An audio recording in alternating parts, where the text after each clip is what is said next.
계속한다.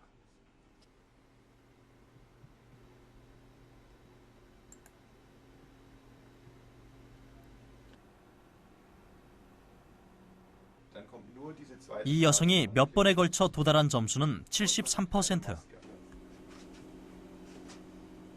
이제 피험자는 잠자리에 든다.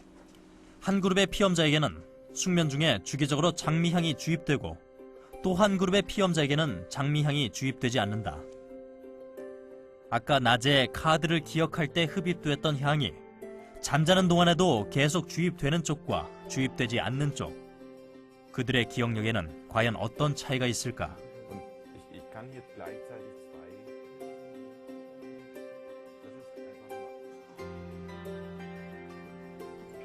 다음 날 아침, 장미향을 주입받은 피험자의 기억력을 보자. 피험자는 전날 기억했던 카드의 위치를 다시 기억해내야 한다. 이 여성이 기억해낸 위치는 71%, 어제와 단 2%의 오차를 보였다. Und in der Nacht, in der Sie den Geruch bekommen haben, haben Sie insgesamt 97% der Karten erinnert, die Sie am Abend vorher schon gelernt hatten.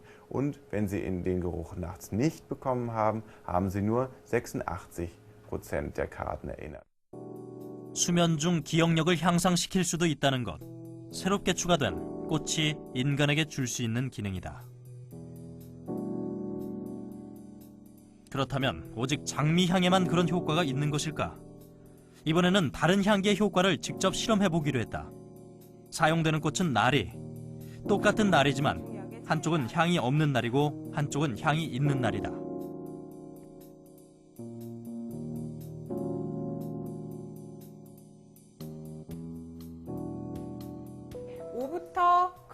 일단 나리가 배치되기 전 실험에 참가한 초등학생들을 대상으로 집중력 테스트를 했다.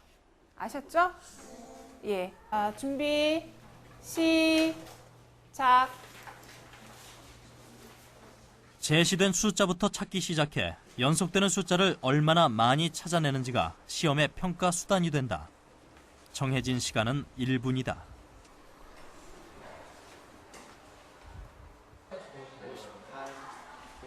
그만 손머리에 올려요. 새 학급에서 시험이 끝난 뒤 나리를 배치했다.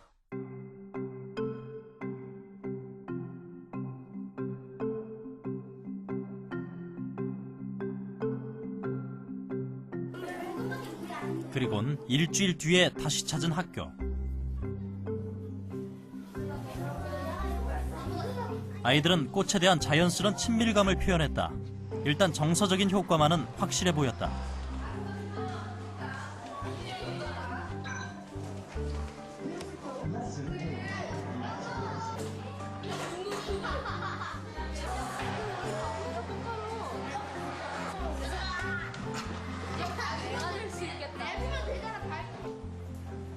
똑같은 방식으로 다시 아이들의 집중력을 체크해 보았다.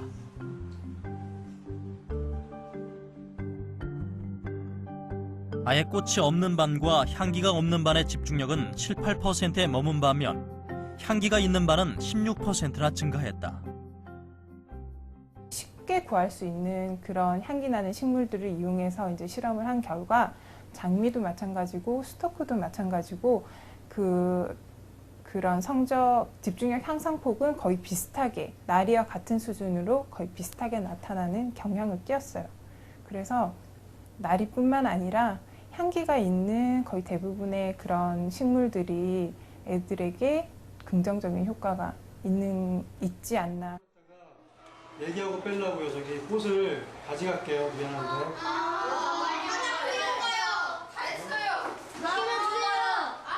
실험이 끝나고 꽃을 빼겠다고 했을 때 아이들은 아우성이었다.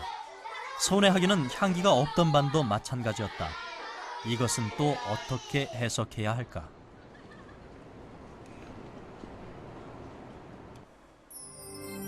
아이들은 왜 그토록 꽃을 좋아했을까?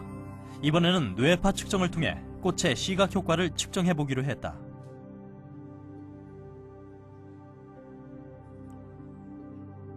가장 먼저 녹색 식물이나 꽃이 없이 책이나 사무집기로 채워진 평범한 공간에서의 뇌파를 측정하고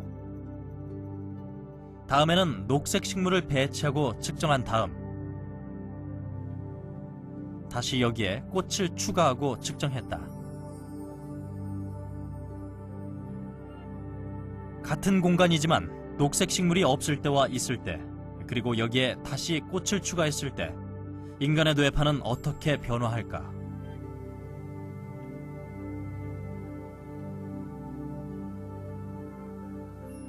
전두엽 부위에서 뇌파가 델타파가 많이 감소한 것을 볼 수 있고요. 더불어서 후두엽과 두정엽 부위에서는 알파파가 많이 증가한 것을 볼 수 있습니다. 알파파도 지금 붉은 부분이 거의 없어서 양이 좀 적게 나온 거예요. 왜 그러냐면 베타파가 여기 앞부분에 양이 알파파와 많거든요. 델타파의 변화는 부분이 상당히 양이 큰 적은 폭으로 거예요. 나타났다. 베타파가 양이 많으니까 식물과 알파파가 꽃이 줄어드는 추가될 건데 때마다 심신에 긍정적인 영향을 미치는 알파파가 점점 증가했다.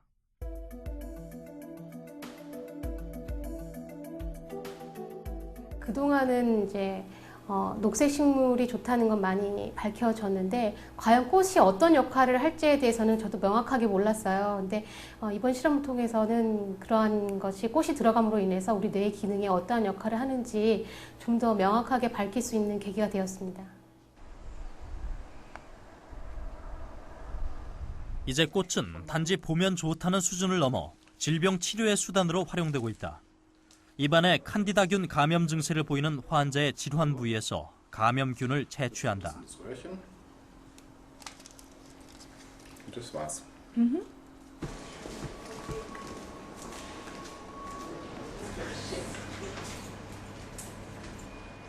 그 박테리아를 이제 11개의 꽃 오일 위에서 배양을 한다. 배양에 사용되는 성분은 모두 꽃에서 추출된 오일이다. 채취된 박테리아가 어떤 꽃 오일에서 확장되거나 억제되는지, 그리고 억제된다면 어떤 오일에서 가장 크게 억제되는지를 체크해내는 것이다. 일종의 알레르기 체크와 같은 방식이다. 이곳에서는 모든 환자의 박테리아를 이런 식으로 맞춤 체크해 가장 억제력이 큰 성분을 찾아내고 있다. 배양이 끝나면 꽃 오일 주변에 박테리아가 얼마나 억제됐는지 확인한다.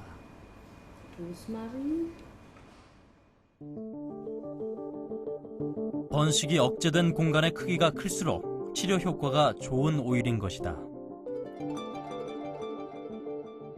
레몬그래스, 팔마로사, 장미 제라늄 이 세 꽃 오일이 환자의 질환에 반응을 보인 것으로 나왔다. 그중 레몬그래스가 박테리아 억제 효과가 가장 큰 것으로 나타났다. Der Anlass war, dass wir eine Alternative zu Antibiotika und Antimykotika gesucht haben. Also wir sehen als großes Problem die Resistenzen, dass viele Antibiotika nicht mehr helfen. Und in Deutschland ist es auch so, dass viele Leute nicht mehr Antibiotika nehmen wollen. Und man braucht natürlich eine Alternative. Und da ist eine sehr gute Alternative das ätherische Öl. Hier sehen wir die verschiedenen Öle. 꽃 성분을 이용한 치료의 가장 큰 장점은 뭐니 해도 내성이 생기지 않는다는 것. Aufgelistet. Ja. Haben Sie da jetzt noch Fragen zu? Ja, was heißt das jetzt hier für mich? Also hier ist nochmal eine Erklärung dafür. Rot bedeutet, dass der Keim resistent war, das heißt, er ist nicht gewachsen. Der Vorführeffekt.